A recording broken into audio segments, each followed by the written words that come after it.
Hello and welcome back to Autistic Radio. We often find people who have something to share with you, and Eniola is one of those people, a parent and somebody who is part of a community interest company reaching out to the families of autistic people. Hi Eniola, will you tell me a little bit about the event that's coming up soon? Thank you so much, Jules. The event that we have scheduled for the 7th of March in Cambridge is focused on providing support to neurodivergent families, particularly those raising children with an autism diagnosis. The theme is breaking barriers and unlocking communication in neurodivergent children. Tell me more about how the organisation was set up. Is it just parents? Are any of the parents autistic themselves? Primarily parents. Most are based within Cambridge, United Kingdom. Approximately about 14 months ago, I wrote a book about my first son's autism diagnosis journey, and that was how this community was set up. The vision is to provide support to families navigating the complexities associated with raising children with additional needs, primarily focused at families with other cultural differences. I'm originally Nigerian, based in the United Kingdom. Within my culture, autism is not something that people come out openly to talk about. But with the experience I've had raising both my sons, I realized that shying away from this topic is not something that is going to help our children in the long run.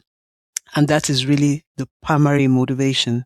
That's beautiful. Those sentences that you've just said there, I understand that there is a need for people of different cultures to represent themselves and tackle this difficult subject of autism. There's something else in my mind. Are the people who are instigating this entirely non-autistic, or are any of the people who shape the way you do things autistic themselves? Not all the parents have disclosed any form of neurodivergent condition, including autism.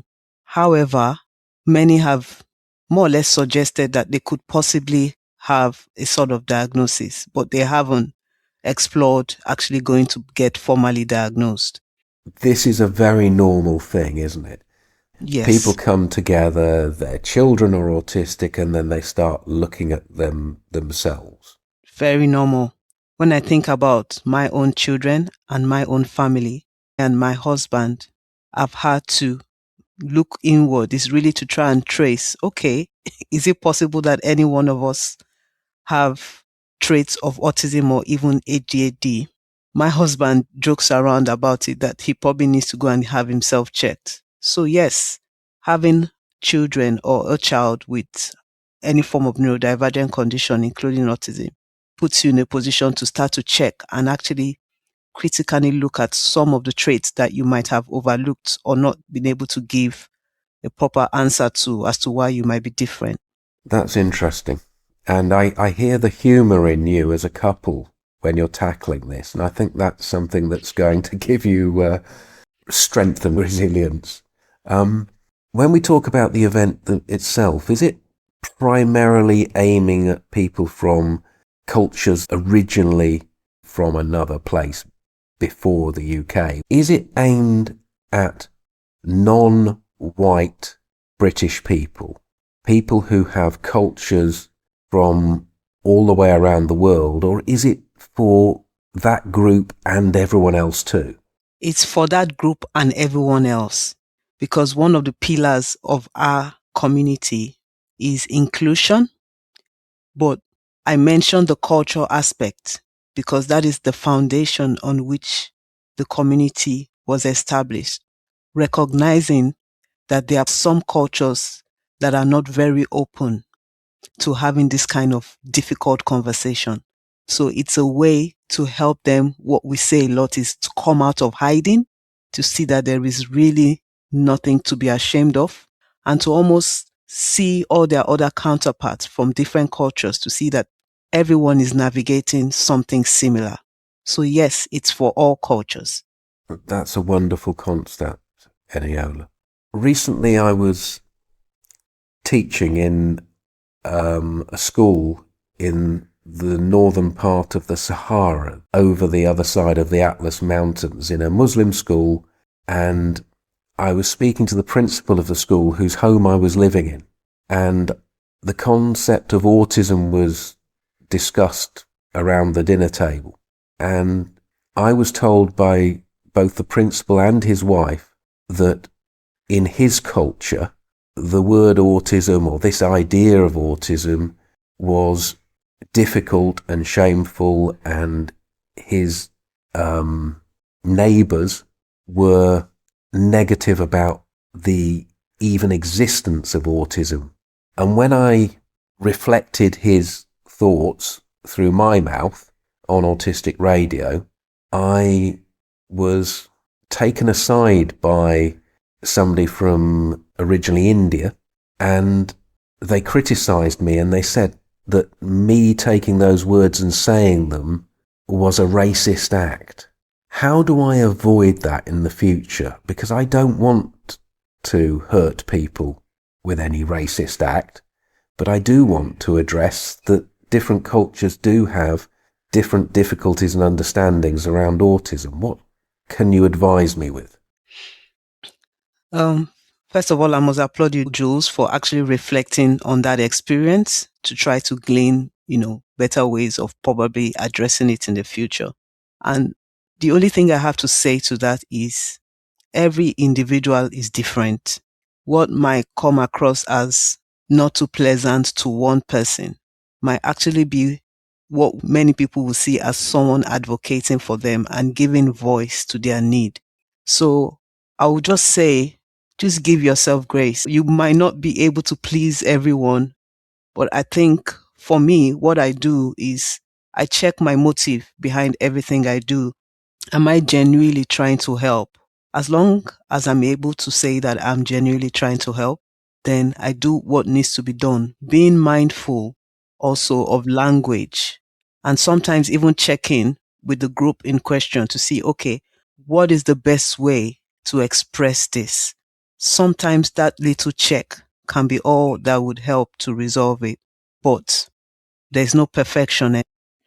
What I always like to hear is a group of people, an organisation that looks to help with good intentions, looking after people, but also being fair about it as well.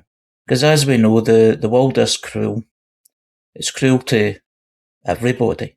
And being an autistic person myself, the sensitivity over certain things and how you're treated and mistreated in society, UK society, it can be really challenging. So it's good to know there's things out there, not just for people with autism, but parents, carers, families. It's just good to know that as we're speaking today, that there's something else that we've discovered and we're talking about, which is for the good of people.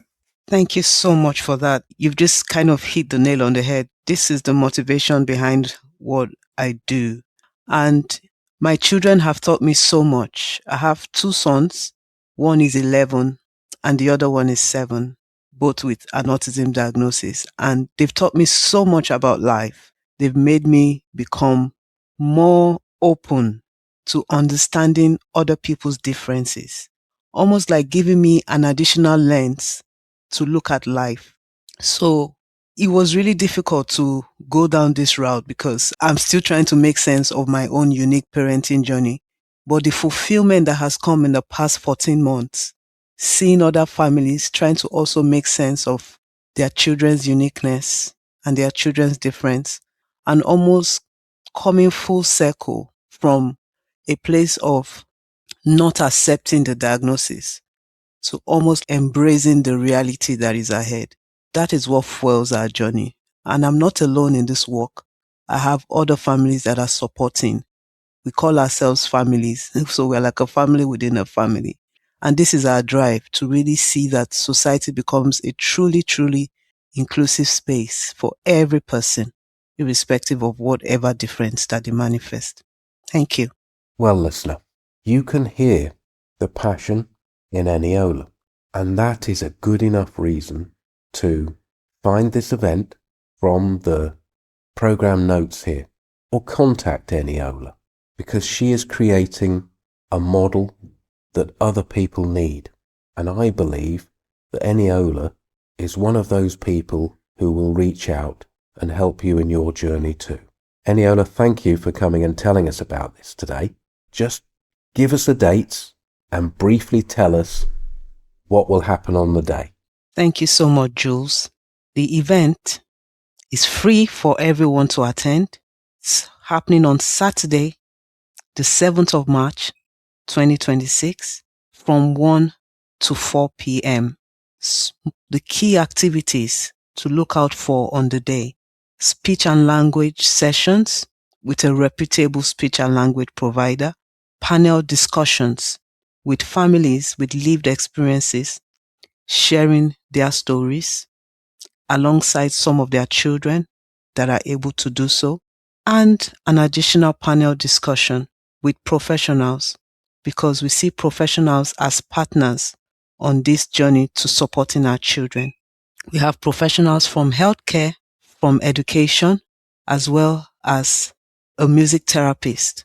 So it's a well-rounded panel discussion we'll be having. And this event is open to all children of all abilities. We have a dedicated space for every child to come.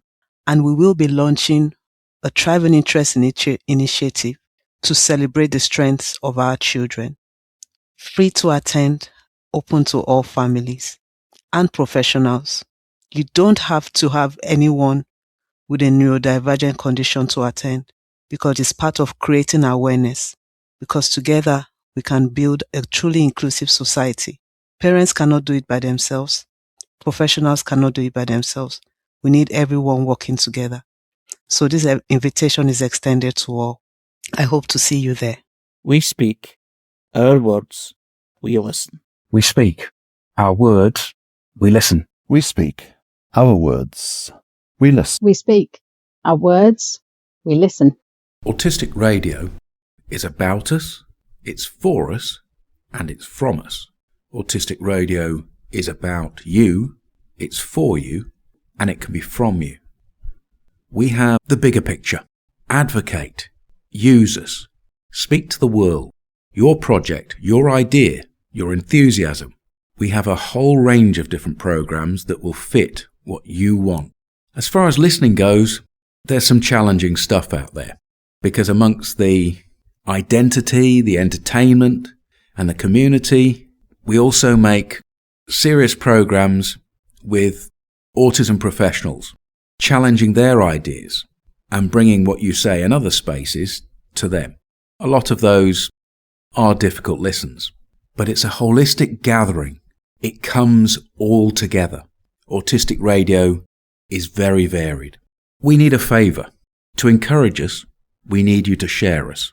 When you share us, you give autistic people power. When you share us, you make us impossible to ignore. When you repost on LinkedIn and Facebook and anywhere else, you're advocating for everybody in the autistic community. So pick the things that you're happy with and get them out there. So thank you. Thank you, thank you, thank you from all of us.